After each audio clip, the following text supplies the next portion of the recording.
Operation Pelican Bay, mass transfers into California's SHU.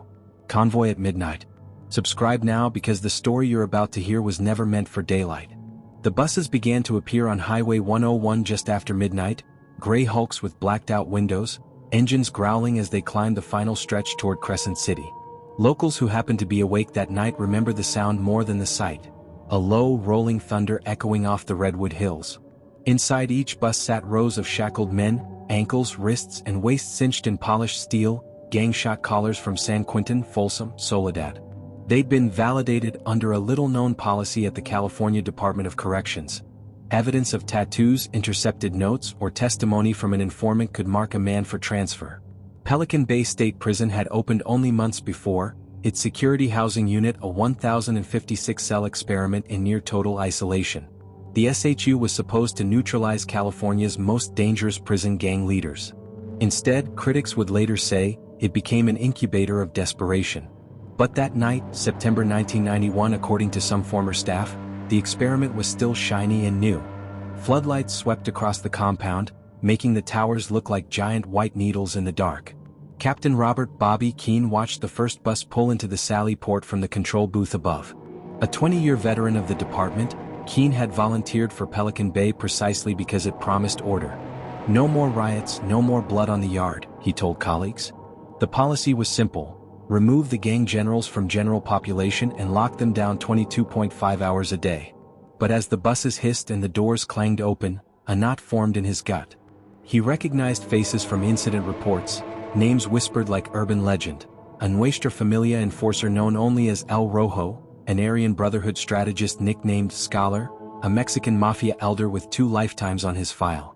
These weren't just convicts, they were tacticians. The inmates emerged in single file, shackles scraping concrete, their eyes scanning the new terrain. Former correctional officer Chris Brewer later described it to a legislative committee: they came off those buses like soldiers stepping onto hostile soil.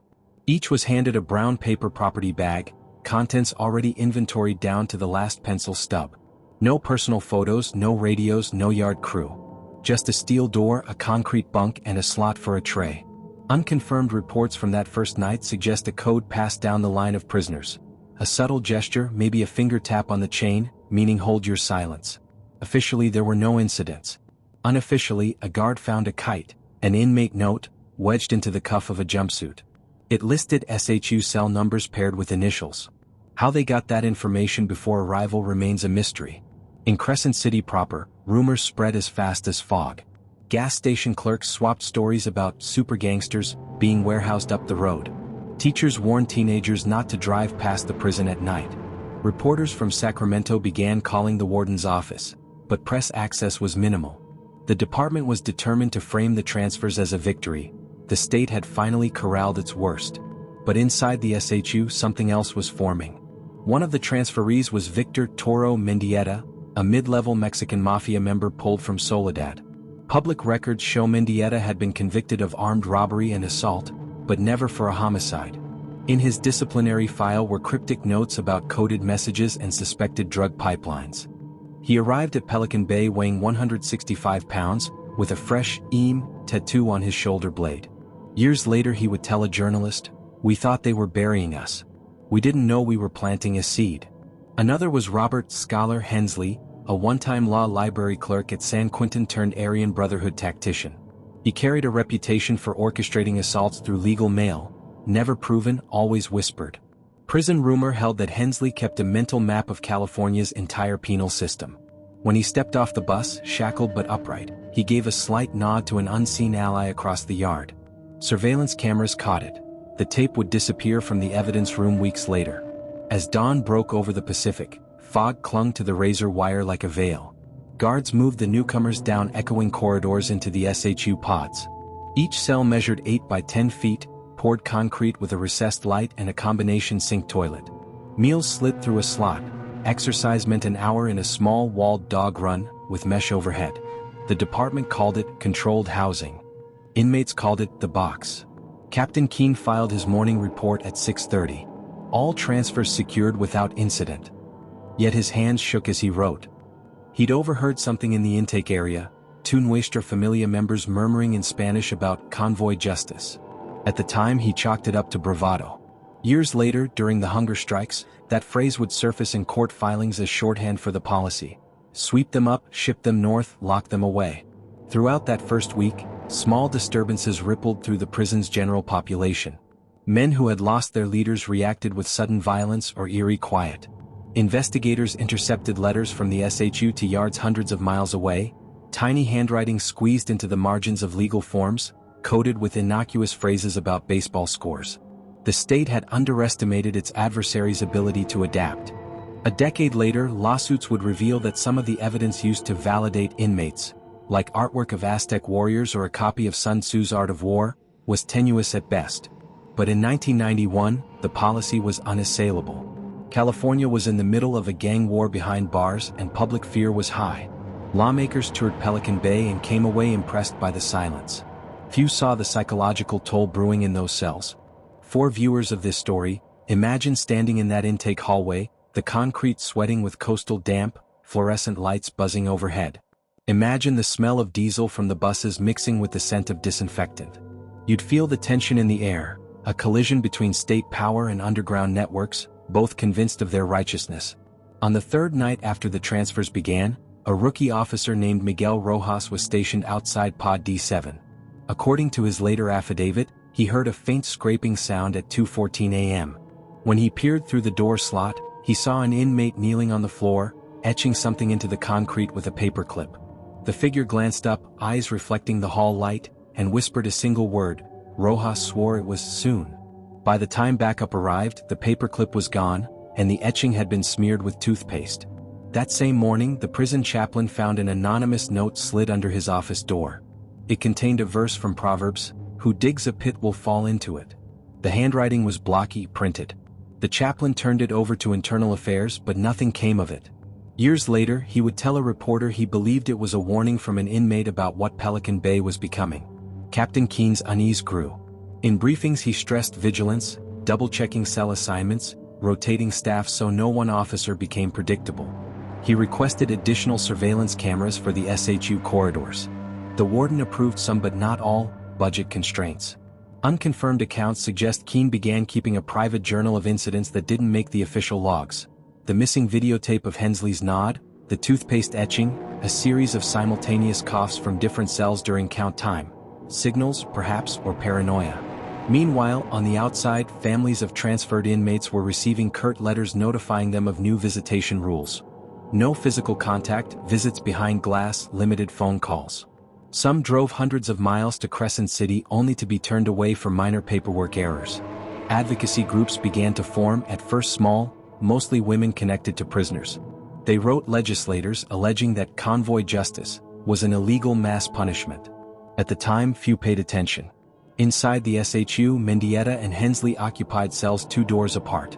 According to later court filings, they never spoke directly but exchanged coded greetings through vent grates. The details remain partly speculative, but investigators suspect those vents carried the earliest drafts of what would become a statewide hunger strike 2 decades later. For now, the mood was a mix of shock and calculation. Inmates accustomed to movement found themselves staring at blank walls. Guards accustomed to order sensed an invisible current beneath the quiet. As one officer wrote in a confidential memo later obtained by journalists, "It feels like we're sitting on a coiled spring." The chapter closes in the pre-dawn hours of the 7th day after the transfers began. Captain Keen, unable to sleep, walked the outer perimeter. Fog rolled in from the Pacific, dampening the clang of the gates. He stopped beneath Tower 3, looking up at the searchlight slicing the mist. Somewhere in the SHU, a prisoner began to hum, a low, steady note that carried faintly through the ventilation ducts. Another joined, then another, until the sound resembled a distant engine, a convoy reversing course. Keen felt a chill he would later describe as, knowing we'd built something we couldn't control. He returned to his office and opened his private journal. On the first blank page, he wrote a single line: "The transfers are complete. The war begins now." Signals through concrete. The humming in the ventilation ducts stopped as abruptly as it had begun. For Captain Robert Keen, it was confirmation that something inside Pelican Bay's SHU was evolving faster than his staff could track. In the 7 days since the mass transfers, the facility's official logs reported no significant incidents, but his private notes told a different story: missing videotape, anonymous scripture quotes, and a guard's sleepless testimony about the word soon.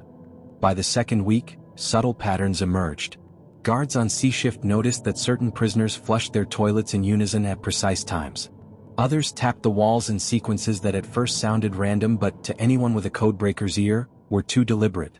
Prison gangs had long used signals, but the SHU was designed to break that communication. Somehow, the walls themselves were becoming a network. Victor Toro, Mendieta sat cross-legged on his cell floor, a folded legal pad balanced on his knee. He'd drawn a crude grid of the SHU pods from memory, marking each cell with initials gathered through vent whispers and tray slot glimpses. To guards he appeared docile, reading paperwork. In reality he was building a map of influence. They thought isolation was a weapon, he later told an attorney. We turned it into a meeting room. 2 doors down, Robert Scholar Hensley used his 1 hour of yard time to memorize guard rotations. Through a mesh ceiling he could glimpse a slice of sky, gulls circling above the coastal pines. He measured their shadows on the concrete to gauge time, a habit from years of reading sundials in the prison library. Every observation, who delivered the mail, which officer lingered at which post, fed into his mental chessboard. Outside the walls, the transfers had begun to draw legal attention. Attorneys from the prison law office in Berkeley received letters from families describing abrupt changes in visitation and conditions. Some letters arrived with smudged fingerprints and odd marginal notes, like, check page 4, or use mirror. One paralegal held a sheet under light and discovered faint indentations of numbers, possibly cell assignments or case references. Whether the inmates intended to send coded messages or it was coincidence remained unconfirmed, but it spurred the lawyers to request records. Inside Pelican Bay, staff morale dipped. Rookie officer Miguel Rojas, who'd seen the toothpaste etching, began requesting transfers to general population units, citing nightmares. Senior guards held closed-door meetings to discuss contagion of unease. Officially, the warden praised his team for their professionalism. Unofficially, he asked internal affairs to quietly audit camera feeds. More tapes were missing than anyone had realized. One evening, as fog curled around the towers, Keene conducted a surprise sweep of D-Pod. In Mendieta's cell they found nothing but standard issue items. In Hensley's, a Bible and a pencil stub. But in the drain of an empty cell between them, an officer retrieved a tiny rolled-up paper sealed with toothpaste. Inside was a single line, Convoy justice equals convoy memory. Its meaning was unclear, but the handwriting matched neither Mendieta's nor Hensley's. Meanwhile, the general population at other California prisons reacted to the transfers with unrest. Intelligence reports documented sudden flare-ups in yards from Corcoran to Chino. Investigators suspected new shot callers had been appointed to fill the vacuum left by the transfers. Ironically, the policy meant to reduce gang power had decentralized it instead of destroying it. In Crescent City, a handful of locals began to question what the state had brought to their remote community. Newspaper editorials warned of a powder keg by the sea. Yet the prison's economic impact, jobs, contracts, federal grants, kept most critics quiet. Only the families of inmates, mostly women traveling hundreds of miles, held vigils outside the gates. Guards dismissed them as bleeding hearts. Keene, on his nightly perimeter walks, sometimes paused to watch the candle flames flicker in the coastal wind. He never spoke to them. As the weeks stretched into months, the SHU took on a rhythm of its own. Lights snapped on at 6 a.m., trays slid through slots 3 times a day, doors clanged for the hour of exercise. Yet beneath that routine the prisoners' network deepened. Guards found faint etchings under bunks, Aztec calendars, chessboards, cryptic acronyms. Nothing illegal by itself, but enough to suggest coordinated planning. Mendieta began fasting intermittently, a private protest or a test run. He documented the effects on his body, hiding notes inside legal envelopes addressed to his sister. When you don't eat, he wrote, the days blend but the mind sharpens. His sister later turned those letters over to lawyers. They would become part of the evidence in Ashker versus Governor of California decades later. For Hensley, the strategy was patience. He filed grievances about law library access, stacking them like chess moves. Each denial created a paper trail. Each paper trail, he believed, might one day expose the SHU's inner workings to a court. You don't fight a fortress with fists, he told another inmate through the vent. You fight it with records. Keene's journal entries grew darker. He wrote of smiles without mirth on inmates' faces, of a pulse he could feel in the corridors. He worried about staff safety but also about something less tangible, a sense that the SHU was changing the people inside, guards and prisoners alike. "We're all in the box now," he scribbled one night. Then in late winter an incident broke the illusion of control. At 4:37 a.m., a kitchen worker delivering trays to the SHU was found unconscious in the service corridor. No wounds, no sign of struggle, just a faint chemical smell on his clothes. He recovered hours later with no memory of how he'd collapsed. Toxicology tests were inconclusive. Officially it was ruled medical episode. Unofficially, Internal Affairs treated it as a potential warning. The word soon echoed in Rojas's mind. Rumors spread through the ranks. Someone in the SHU had smuggled out a threat list. Another said the Aryan Brotherhood and Mexican Mafia were holding secret vent conferences. None of it could be proved. Yet the atmosphere shifted. Guards walked the tiers with hands on their pepper spray. Inmates stared back with calm, unreadable eyes. Outside, a coalition of attorneys and activists filed a public records request for Pelican Bay's SHU logs. The department resisted. A local reporter named Claire Dunn drove up from Sacramento to interview families. She wrote a feature headlined "Convoy North, California's New Alcatraz?" It described mothers holding photographs of sons behind glass and quoted a former inmate calling the SHU a concrete grave with a breathing hole. The article went modestly viral in the pre-social media era, sparking letters to the editor. For the first time, the phrase "convoy justice" appeared in print. Keene clipped the article and taped it inside his journal. Beneath it he wrote, "They know." In the cells, Mendieta and Hensley received their copies weeks later, folded inside legal mail. According to one unconfirmed account, Mendieta smiled for the first time since his arrival. "The outside is waking up," he whispered through the vent. Hensley, ever the strategist, cautioned patience. "They'll tighten the screws first," he replied. "Then we move." What move meant remained unclear even to some inmates. But the groundwork was being laid. Shared grievances, coded communication, physical discipline. Seeds of collective action sprouted in concrete cracks. For viewers, picture the scene in March 1992, gray Pacific skies pressing down on the razor wire coils, rain slicking the asphalt yard. Inside, a guard making rounds hears a faint melody, someone whistling, "House of the Rising Sun." Another cell picks it up, then another, until the corridor hums with outlaw ballad. The guard radios it in. By the time supervisors arrive, the humming has stopped. No evidence, just echoes. Captain Keene, called from his office, stares down the tier. "We're losing the narrative," he mutters. Yet even he can't articulate what losing means. There are no riots, no assaults, only a creeping sense that the SHU is no longer a neutral container but a crucible forging something unseen. Years later, scholars would call it resistance under extreme isolation. At the time it just felt like suspense. Then came a discovery that turned unease into dread. During a routine cell search, Officer Rojas lifted the thin mattress in Mendieta's cell and found a scrap of state-issued paper. On it was a hand-drawn diagram of the SHU's ventilation system, arrows indicating airflow between pods. At the bottom, a single word, "together." Mendieta denied ownership, claiming it was already there. The paper disappeared into evidence. Internal Affairs opened an investigation that went nowhere. Keene logged the incident in his private journal. He underlined "together" 3 times. He began to suspect the policy he'd once championed, isolating gang leaders, was creating exactly what it sought to destroy: unity. Outside, families continued their vigils. One evening a young woman held up a sign reading, "My brother is buried alive at Pelican Bay." Keene, leaving for the night, caught her eye. She didn't look away. For a moment he wondered whose side history would take. By the end of the second year of transfers, more than 1,000 men had been cycled through the SHU. Lawsuits multiplied. Lawmakers scheduled hearings. The words "indefinite isolation" began appearing in headlines. But inside Pelican Bay, the prisoners were already thinking ahead, whispering through vents about a tactic older than the prison itself: withholding food. In his cell, Mendieta traced the word "soon" into the condensation on his windowless door and watched it vanish. Across the pod, Hensley closed his eyes and recited legal statutes under his breath like prayers. And Captain Keene, back in his office, flipped to a new page in his journal and wrote, "Signals everywhere. We are blind." He didn't yet know that the signals were not just warnings, they were plans. By the spring of 1993 the SHU moved like a machine that had learned to breathe.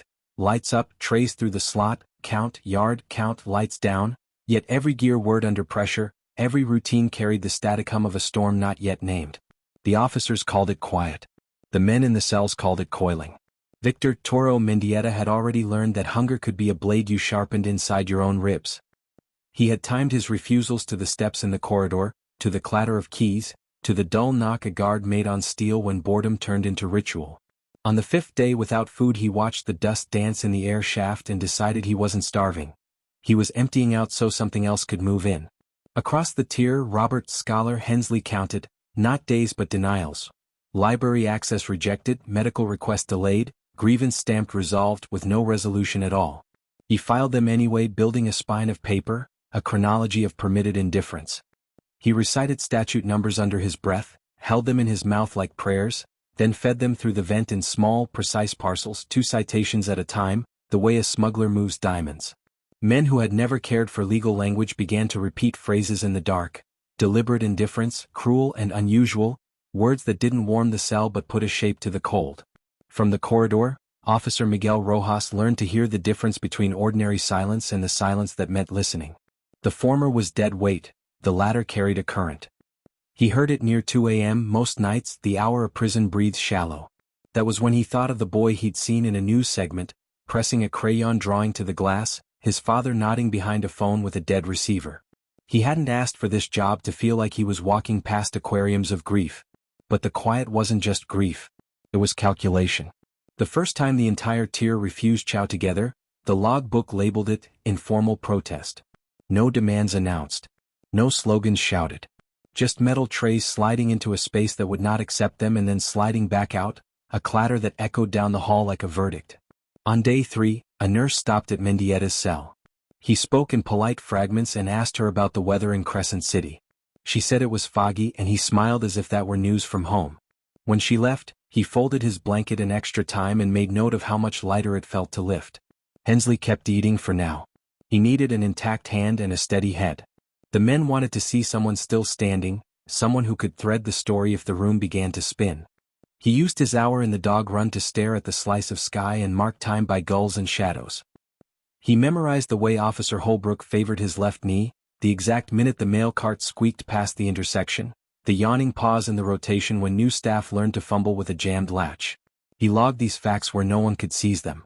Captain Robert Keene, who once believed order was a door you could simply close, did the one thing that didn't fit in a prison perfectly mapped by policy. He wrote feelings. He did it in a private journal that never touched an official file cabinet. He wrote that the humming in the vents had returned, not music, not chanting, just a sine wave passing from concrete to stainless steel to bone. He wrote that he could taste metal on his tongue every time he walked D-pod, and he wrote that the men inside were shrinking against the edges of themselves and somehow growing larger at the same time. He kept the journal hidden because he didn't know whether he was recording evidence or confession. The day Officer Holbrook bent toward a slot to check on an inmate who claimed he couldn't breathe, the entire corridor changed. The splash that hit him was urine, not acid, but humiliation is its own acid and rage burns fast. The nearest officer lifted a can of spray, then froze when 100 fists crashed against 100 doors in the same second. The sound didn't just fill the hall, it filled the idea of the hall as if the building had been hammered into a bell. Keene arrived with a team ready to extract a body and found only faces at the slots, waiting. Not shouting. Watching. He knew tactics. He'd taken classes on crowd control and practiced formations for riots on yards under open sky. This was a riot reduced to its purest element, pressure. He ordered no extraction that night. He wrote later that it felt like standing beside a cliff and hearing rocks skip before the fall. Afterward, rumors moved faster than paperwork.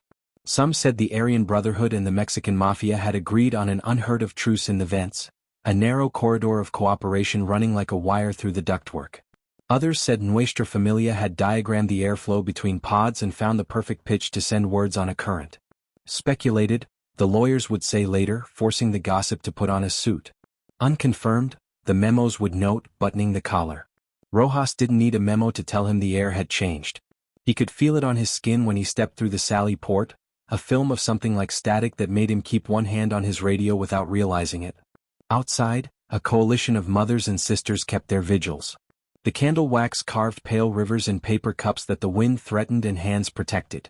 A reporter from Sacramento shot a piece that ran during dinner hour, good light, clean graphics, a polite quote from the department, 2 redacted letters, then a cut to a child's drawing of a man behind bars.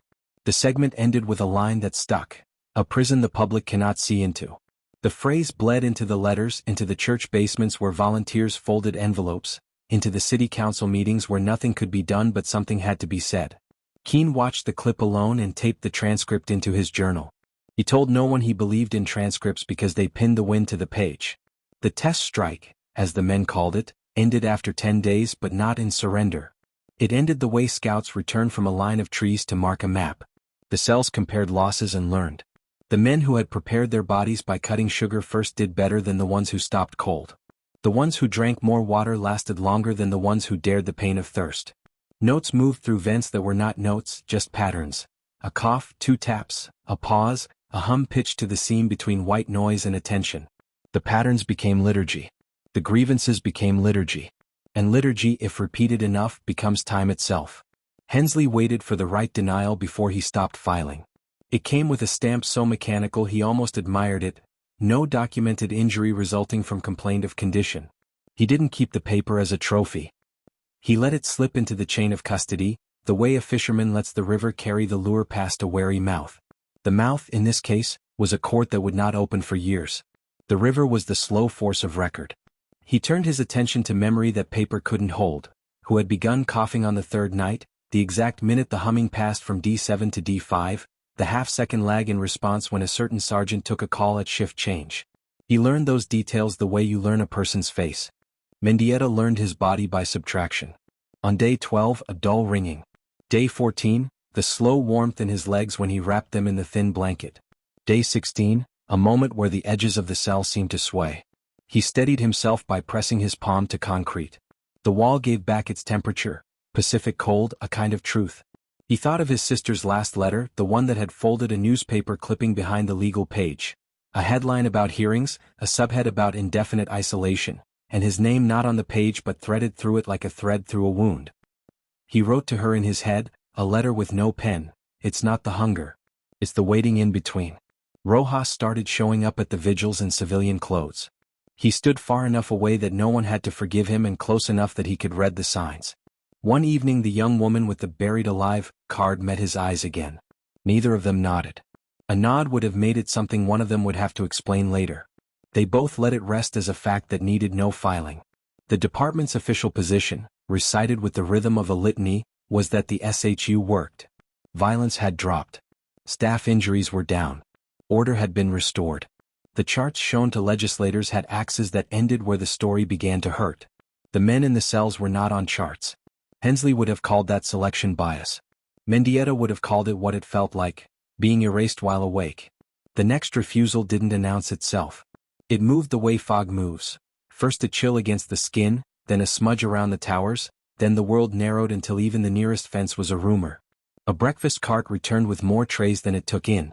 A lunch cart left with a nervous squeak that had not been there the day before. The logbook grew heavy with identical lines. A nurse made rounds with a scale and a clipboard, and men stepped onto the scale with a ceremony that had no witness but the hand that wrote down a number and the mind that measured the price. Keene asked for an emergency team again. The warden said bringing in outsiders would make it political. Keene did not say that it was already political. He did not say that a room becomes political the instant you lock someone in it and call the lock a policy. He closed his mouth over the words and swallowed them the way a man swallows a pill he doesn't believe in because the doctor wrote it down. Somewhere in the upper tiers, a man began to hum, and the note threaded the duct like a messenger that remembered every turn. It carried no lyrics and every lyric. It was not House of the Rising Sun, or a hymn or a fight song. It was a pitch between despair and defiance, tuned to the frequency of a body refusing to be only a body. The hum reached Mendieta's cell and settled in his bones, then traveled on. It reached Hensley's cell and he felt his heartbeat lean toward it and then correct. Rojas heard it through concrete and thought for one panicked second that the building had an electrical short. When Officer Holbrook next walked the tier, men stood at the slots, not shouting, not smiling. He thought of the splash and felt a heat rise in his throat that wasn't anger so much as the memory of being laughed at in a room where he couldn't touch the laughter. He tightened his grip on the spray and kept moving. If he had stopped to say anything, the moment would have broken into 100 smaller moments. Apologies, threats, accusations, counselings. He didn't stop. The corridor held the hum steady the way a bowl holds water and makes it a lake. Lawyers filed another complaint. A headline somewhere used the word indefinite. Letters traveled north with stamps that felt like fare for a ferry to a place no map admitted. A judge set a distant date. Men in suits said the wheels of justice turned slowly. Men in cells timed the distance between their heartbeats and the sound of a key in a lock and decided wheels moved faster in other rooms. On the 17th day of the second refusal, Mendietta's legs shook when he stood for count.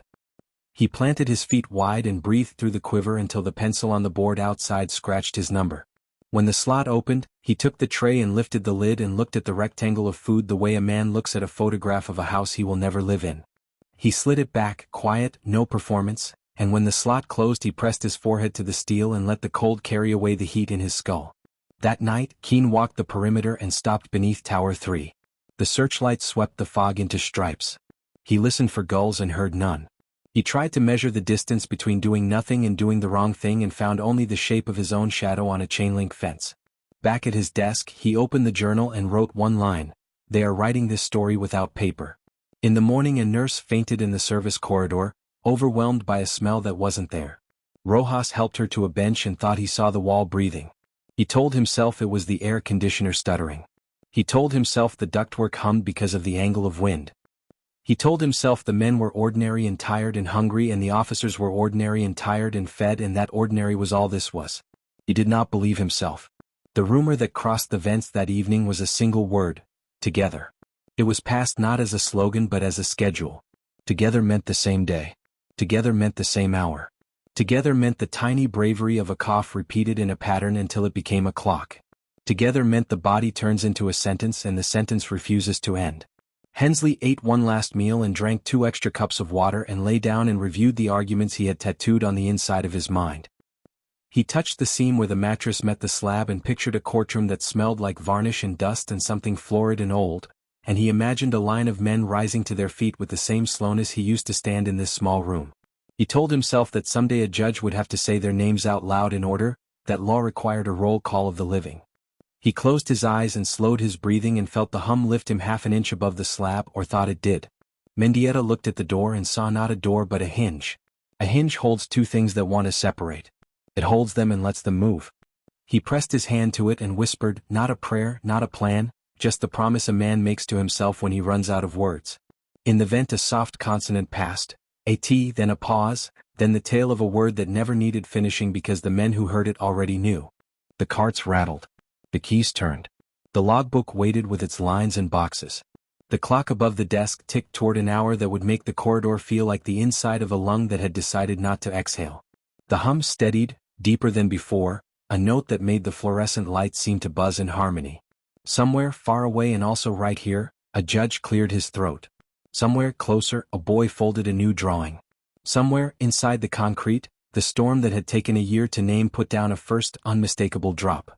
When the slots opened, the men reached in unison, not to take but to touch the tray and slide it back so softly the cartwheels swallowed the sound. The officers marked their forms with neat lines. The captain closed his eyes for a beat longer than a blink. The air did not move. And in that stillness, in that exact measure of refusal, the box that had taught silence learned how loud a body can be when it chooses not to swallow.